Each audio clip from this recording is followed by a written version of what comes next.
So I'm going to go ahead and start with the poem that Ben said fuck you to me for. I still haven't edited it, but whatever, it's cool. We'll get there. The thing that I'm afraid to write. When a boy runs away from you, he's telling you, I am afraid of how easily you could crumble the rock that built me. You will bite your tongue, hold in your head that you weren't going to break him or ask him to change. But then he holds you in the crook of his arm like a sledgehammer, all metal prongs and perpetual pierce. And you know, when he looks at you, all he sees is his undoing, not the making you had in mind. When a boy runs away from you, what he means is, this would be okay if we lived and loved in a vacuum, if I didn't have anyone else's opinion to consider. You will want to tell him that your heart is generational everything, and surely you have room for the other hearts he holds dear. Surely you are both strong enough to barrel through obstacles and tear down walls. But he looks at your body like a battlefield.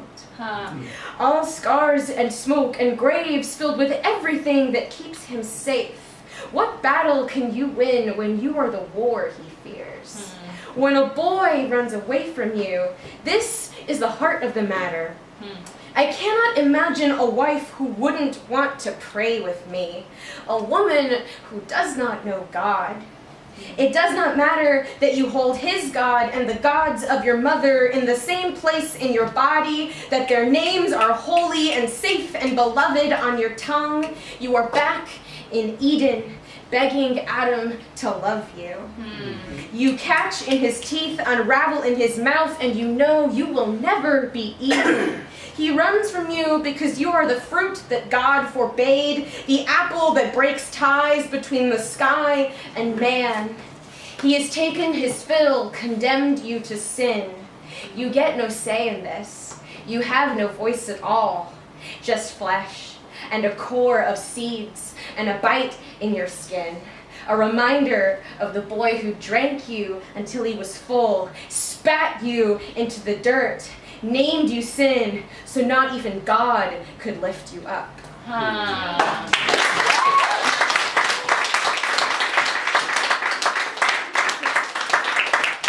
I had a shitty non-breakup, and that's where that came from.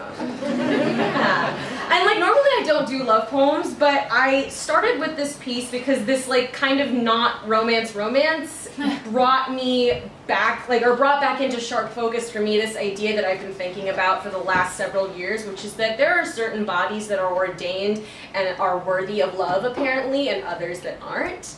And, fuck that? I don't know. I just think it's a really sad idea that there are certain bodies that are, okay to be and, others that aren't. And it's interesting who, decides that. But, I digress.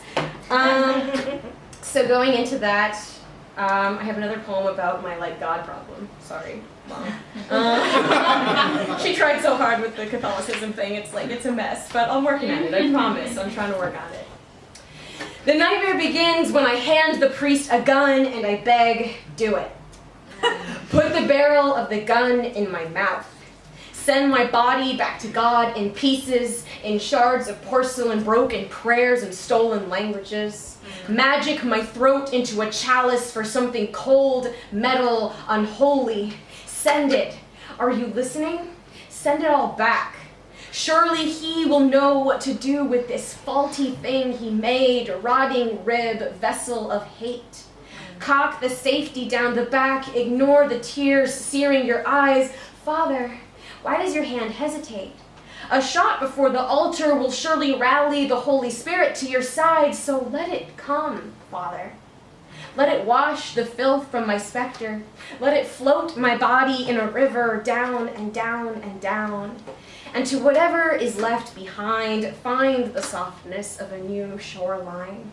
Spit up the final dregs of a spirit unsuitable for his perfect flesh. Return to dust. Beg, God, take this body. Try again.